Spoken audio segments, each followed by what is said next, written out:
நீங்கள் பார்த்துக் கொண்டிருப்பது உங்கள் விஜய்.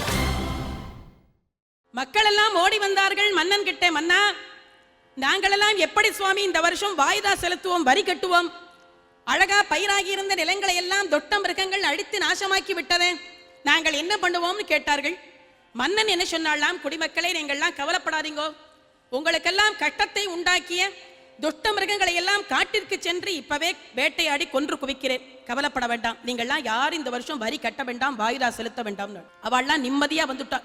நம்பிராஜன் காட்டிற்கு வேட்டையார்த்தமாக வந்தான், துஷ்ட மிருகங்களை எல்லாம் அடித்து கொன்று குவித்தான். ஒரு இடத்துல ரொம்ப வேட்டையாடினுடைய சிரமம், கொஞ்ச நாள் இளைப்பாறலாமேன்னு சொல்லிட்டு ஒரு மரத்தடியில வந்து உட்கார்ந்துட்டான். இந்த மரத்தடியில வந்து உட்கார்ந்த நேரம் என்ன ஒரு ஆச்சரியம், அதிசயம்! சொர்ணமயமான ஒரு மான், நிறைமாத கர்ப்பமா இருக்கு, பொன்மயமான மான் காட்டிலே அங்கும் இங்குமாகத்தானே துள்ளி குதிக்க ஆரம்பித்தது. மானே கண்டு பாலகேடால் மான் எனும் பெருமான் பெருமானை கண்டு பாலகேடால்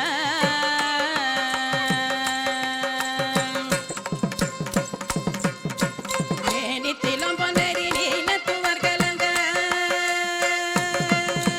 மேனித்திலும் பொன்னரி நீலத்துவர் கலந்த மேனியோடு சிறந்ததான வடிவு கந்த மானை கண்டு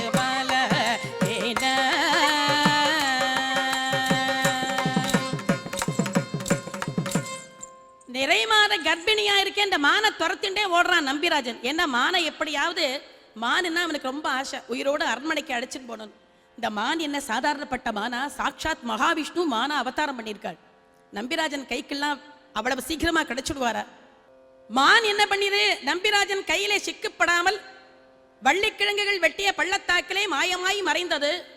மானை துரத்திண்டே போனதனுடைய சிரமம், மறுபடியும் அதே மரத்தடியில வந்து உட்கார்ந்துட்டான் நம்பிராஜன். இந்த நிறைமாத கர்ப்பிணியான மான் அழகான ஒரு பெண் குழந்தையை ஈன்றெடுத்தது. தன் இனம் போல இல்லையேன்னு சொல்லி தளிர்களினாலே மூடி பாதுகாத்து வந்தது.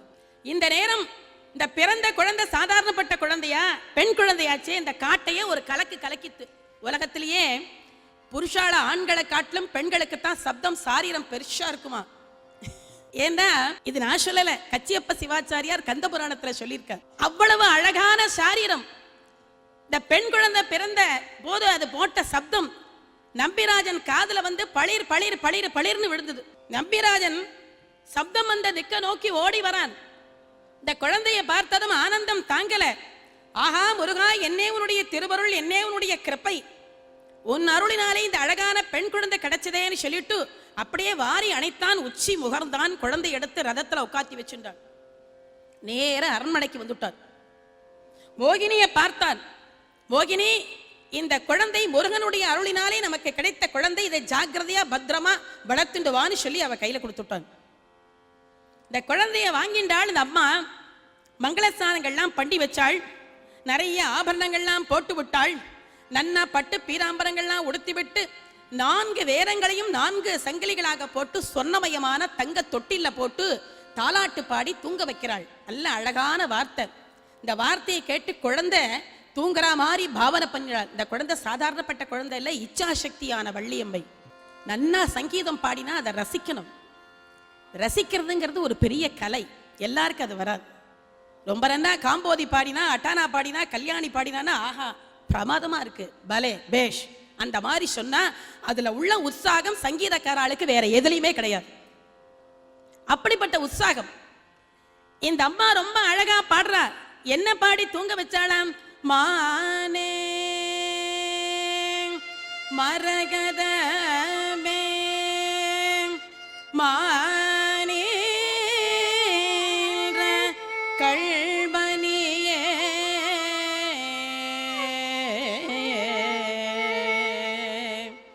தேனே திரவியமே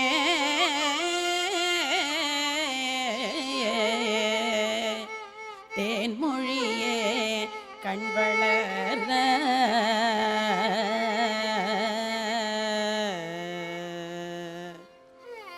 வல்லே கொடிதனியேல வல்துதிர்த்த ரத்தினமே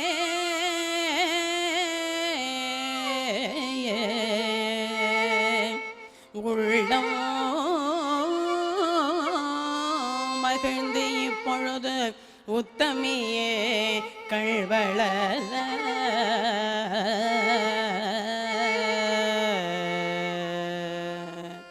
அழகான வார்த்தைகளை சொல்லி தாலாட்டு பாடி தூங்க வச்சால் தூங்கி எழுந்திருந்த குழந்தைக்கு நிறைய புஷ்டியான ஆகாரங்கள்லாம் கொடுத்து நன்னா தெம்பா வளர்த்துன்னு வராளாம் குழந்தைய. குழந்தை ராஜ்யத்திற்கு வந்து 1 மாசம் ஆயிடுத்து. இவா வேடுவர்குல சம்பிரதாய பிரகாரம் குரத்தி குறி சொல்லி அந்த அம்மா என்ன பேரை வைக்க சொன்னாலோ அதைத்தான் வைப்பா. அதனால மகாராணி மோகினி குரத்தினுடைய வருகைக்காக எதிர்பார்த்துட்டு இருக்காள். முருகப்பெருமான் மனசுல என்ன நினைச்சிட்டார்னா, தான் கல்யாணம் பண்ணிக்க போற குழந்தையாச்சே, இந்த குழந்தைக்கு நல்ல பேரா வைக்கணும்னு சொல்லி தானே ஒரு குரத்தியை சிருஷ்டி பண்ணிட்டார். முருகன் படைத்த குரத்தி எப்படி இருக்கா? கட்டங்கட்டமா போட்ட பாவாடை, கழுத்துல நிறைய பச்சைமணி பாசிமணி எல்லாம் போட்டு இருக்காள். 16 வயசு டீனேஜ் யுவதி. கையில ஒரு சின்ன தகர டப்பா, சின்ன சின்ன கல்லெல்லாம் பொறுக்கியதுல போட்டு இருக்கான். தனக்கே உரித்தான பாடலை பாடிண்டு அரண்மனை பக்கமா ஆட்டி அசைக்கிண்டு ஒய்யாரமா சிங்காரமா நடந்து வராளாம். டியடியோ டியடியோ டியடியோ ஆயளோ டியடியோ டியடியோ டியடியோ ஆயளோ டியடியோ டியடியோ டியடியோ ஆயளோ.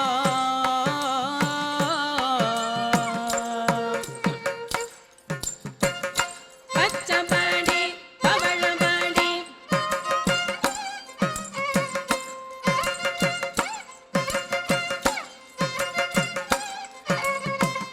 பச்சைமணி பவளமணி வாங்கலியோ ஆயடோ.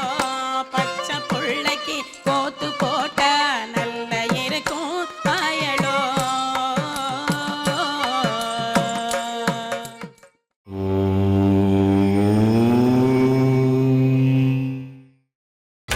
நீங்கள் பார்த்துக் கொண்டிருப்பது உங்கள் விஜய். சின்ன ஊசி பெரிய ஊசி வாங்கலியோ ஆயாளோ. சின்ன ஊசி பெரிய ஊசி வாங்கலியோ ஆயாளோ. சேலை தச்சு கட்டி கிட்ட நல்லா இருக்கும் பாயாளோ. சேலை தச்சு கட்டி கிட்ட நல்லா இருக்கும் பாயாளோ. சின்ன ஊசி பெரிய ஊசி வாங்கலியோ ஆயாளோ. சேலை தச்சு கட்டி கிட்ட நல்ல இருக்கும் ஆயாளோ.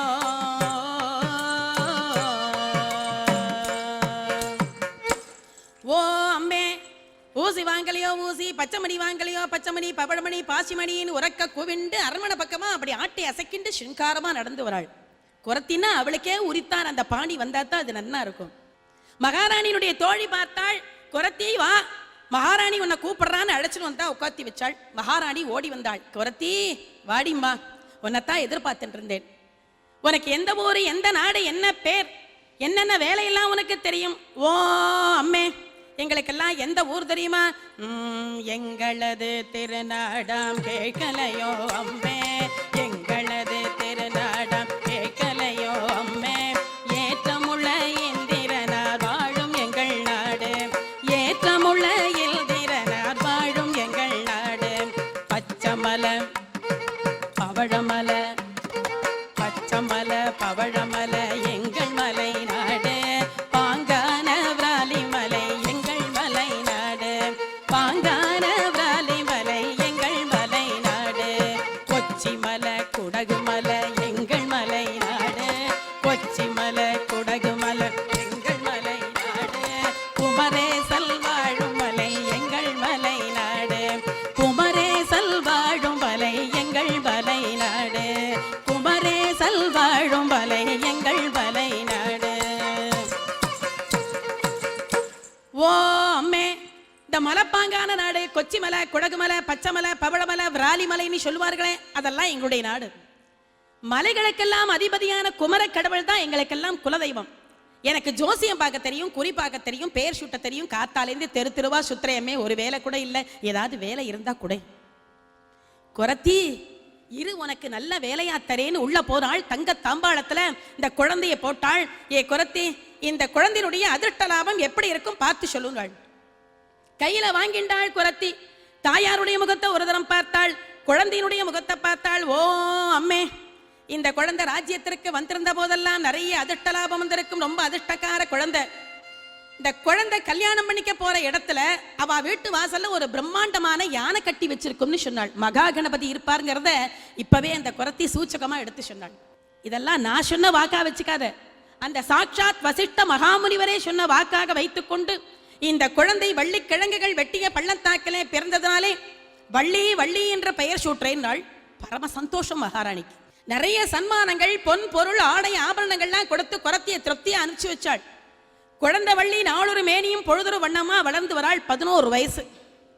இந்த 11 வயசு ஆயிடுச்சுன்னா குழந்தைகளுக்கு வேடுவர் குல சம்பிரதாய பிரகாரம் ஆலோல கானம்னு ஒரு கானம், அந்த கானத்தை சொல்லி கொடுப்பாள்.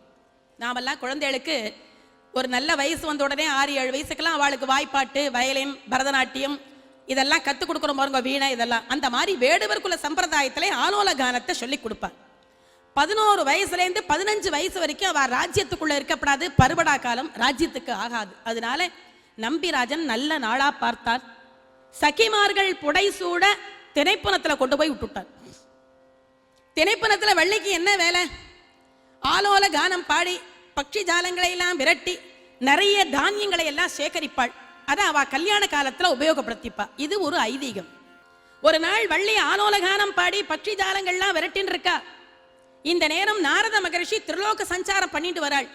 இந்த வள்ளி பாடுற ஆரோல கான சப்தம் அவருக்கு ஆகாசத்துல கேட்கிறதாம். அந்த காலத்துலலாம் மைக்கு கிடையாது, ஒண்ணும் கிடையாது. ஆனா அவ பாடக்கூடிய சாரீர சப்தம் ஆகாசம் வரைக்கும் கேட்டிருக்கு. அப்பேற்பட்ட உத்தமமான ஒரு காலம், பொற்காலம். நாரத மகரிஷிக்கு மனசுல என்ன ஞாபகம்னா, லோகமெல்லாம் சந்துஷ்டியா இருக்கணும்னு நினைக்கக்கூடிய ஒரே ஒரு புண்ணியாத்மா லோகா சமஸ்தா சுகினோ பவந்து.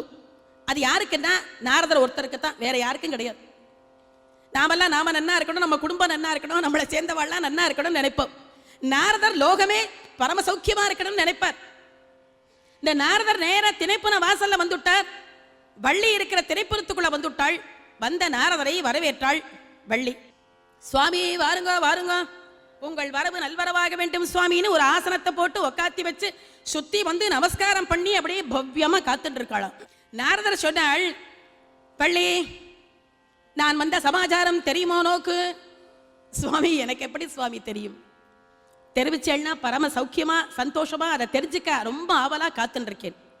உனக்காக ஒரு மாப்பிள்ளை பையன் கொண்டு வந்திருக்கேம்மா. இதை கேட்டதும் வள்ளி மனசுல சந்தோஷம். ஆனா என்னன்னா, நாமும் முருகனையும் நினைச்சுட்டு இருக்கோமே, இந்த நாரதர் யார சொல்லுவாரோ தெரியலையேன்னு மனசுக்குள்ள ஒரு வருத்தம். இருந்தாலும் கேட்போம். வள்ளி, நான் சொல்லக்கூடிய மாப்பிள்ளை பையன் யார் தெரியுமா? அந்த அவனுக்கு யார் கூட பிறந்தவா, என்ன உத்தியோகம், மாமியார் மாமனார்லாம் எப்பேற்பட்டவா, இதெல்லாம் சொல்றேன்னு கேளுன்னு சொல்ல ஆரம்பிச்சுட்டாள். யானை கிளையவனடே ஆறுமுக வேலனடே, யானை கிளையவனடே ஆறுமுக வேலனடே, சேனை தலைவனடே வள்ளியே சிவசுப்ரமணியனடே, சேனை தலை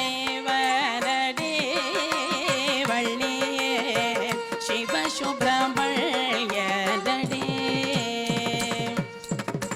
மாடெரும் மைந்தனடே மாடெரும் மைந்தனடே, மாம்பன் திரடனடே மாடெரும் மைந்தனடே, மாம்பன் திரடனடே, வேடர் குலத்தேர்க்கெல்லாம் வள்ளியே நல்மை வேளை பானடே.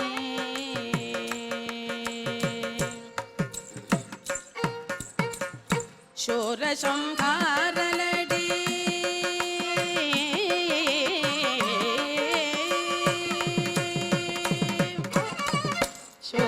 சோரசம்ஹாரனடே சுரகுலதேரனடே, சோரசம்ஹாரனடே சுரகுலதேரனடே, ஏறுகமம்பலையில் எங்கோ ஏற பானடே, சமாம்ப பததனி சனி தப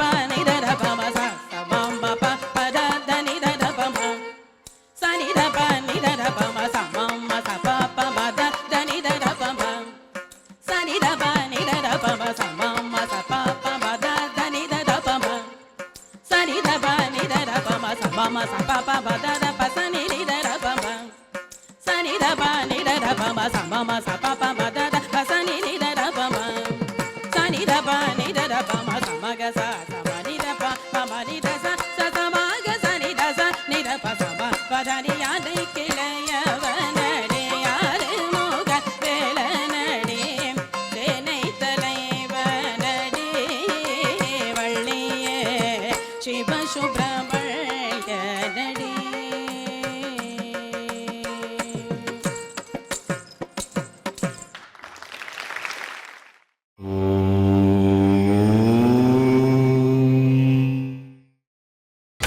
நீங்கள் பார்த்துக் கொண்டிருப்பது உங்கள் விஜய். வள்ளி ஒரு கால் பாட்டுல சொன்னதுனால கடகடகடன்னு சொல்லிட்டேன். உனக்கு புரிஞ்சிருக்காது, பாவம் சின்ன பெண், புரிஞ்சுக்கிற சக்தி வேணும் இல்லையா? ஒழுங்கா அழகா ஒவ்வொரு வரியா விளக்கமா சொல்லிட்டு வரேன். நீ கல்யாணம் படிக்க போறியே மாப்பிள்ளை பையன், அவன் யார் தெரியுமோ? யானை கிளையவனடே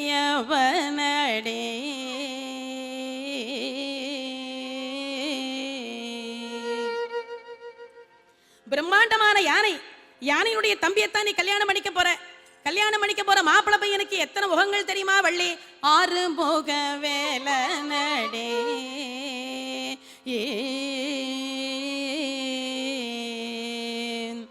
ஆறு முகங்கள். உத்தியோகம் இருக்கு. என்ன உத்தியோகம் தெரியுமா? சேனை தலைவனடே வள்ளியே சிவ சுப்ரமணியனடே.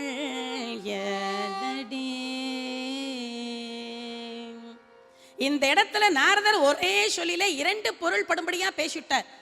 வள்ளி உத்தியோகம் சேனை தலைவன், கமாண்டர் அண்ட் சீஃப், சேனாதிபதி, தேவ சேனாதிபதி. ஒரே சொல்லிலே 2 பொருள். முன்னாடியே தேவசேனா என்ற பெண்ணிற்கு அதிபதி ஆயிட்டான். பின்னாடி கல்யாணம் ஆனதுக்கு அப்புறம் மகரிஷா என்ன 2ஆம் தரமா கல்யாணம் பண்ணி வச்சுட்டேன், இது நியாயமானு கேட்டா அப்பவே சொன்னேனடி அம்மா தேவசேனாதிபதின்னு. நீ புரிஞ்சுக்கலன்னா நான் என்ன பண்றேன்? பையனுக்கு மாமா இருக்கான். மாமா வேண்டாமா? மாலை மாத்தணும், ஊஞ்சல் போடணும், இதுக்கெல்லாம் மாமா வேணுமே, பக்கத்துல இருக்கணுமே. அதனால மாமா யார் தெரியுமோ? மாபல் திருடனடே.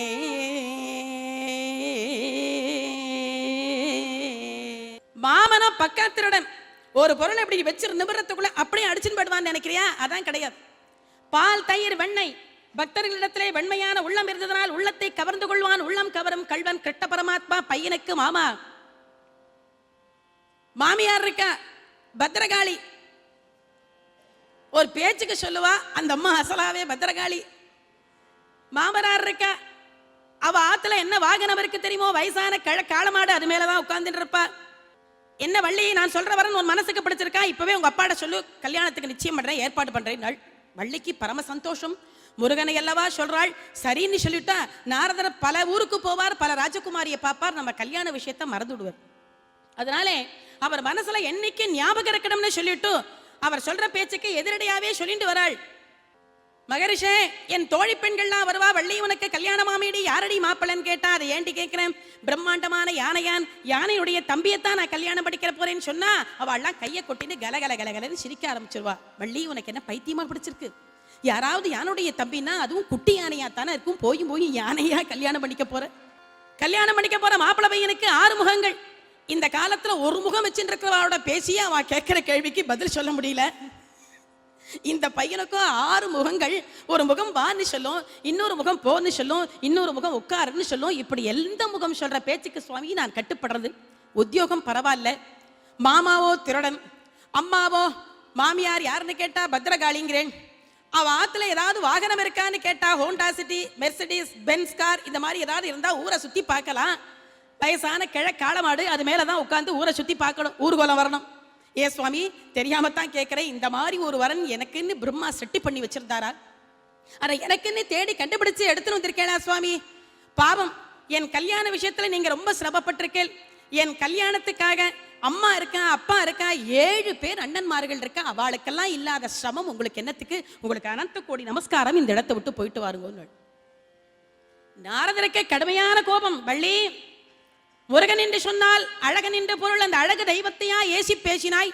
உனக்கும் முருகப்பெருமானுக்கும் கூடிய சீக்கிரத்திலேயே கல்யாணம் பண்ணி வச்சு இந்த கல்யாண கோல காட்சியை எல்லாருக்கும் காண்பிக்கிறேன்னு சொல்லிட்டு இது சபதம்னு சொன்னாள். நேரம் எங்க வந்தாள்னா ஸ்கந்தகிரி, முருகப்பெருமான் இருக்கிற இடம். பகவான் நாராயணனுடைய புகழ பாடிட்டு நேரம் எங்க வந்து விட்டாள். நாராயணம் பஜ நாராயணம், நாராயணம் பஜ நாராயண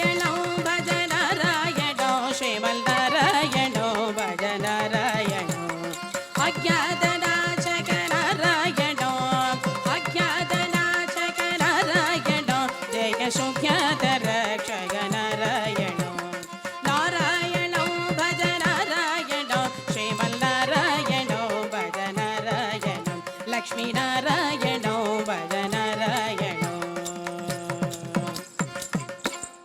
நாராயண நாராயண நாராயணான்னு சொல்லிட்டு ஸ்கந்தகிரிக்கு வந்துட்டாள்.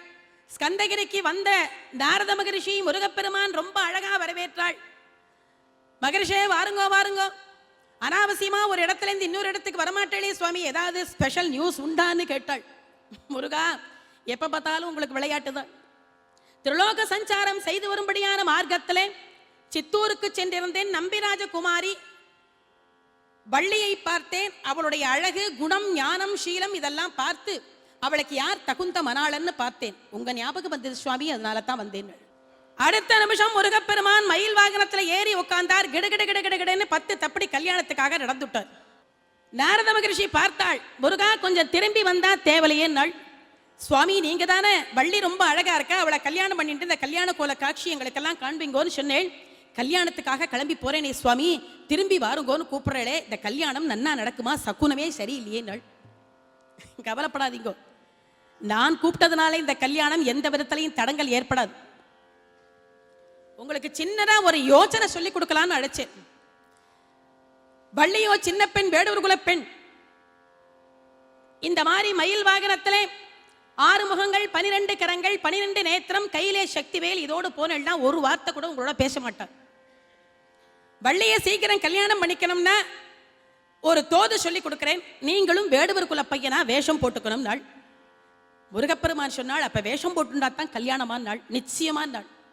கண் மூடி கண் திறக்கிறதுக்குள்ளே எவ்வளவு அழகா ஆனந்தமா காட்சி கொடுத்தாளாம் முருகப்பெருமான். வேட வேடம் கொண்டேழ வேலர போது வேட வேடம்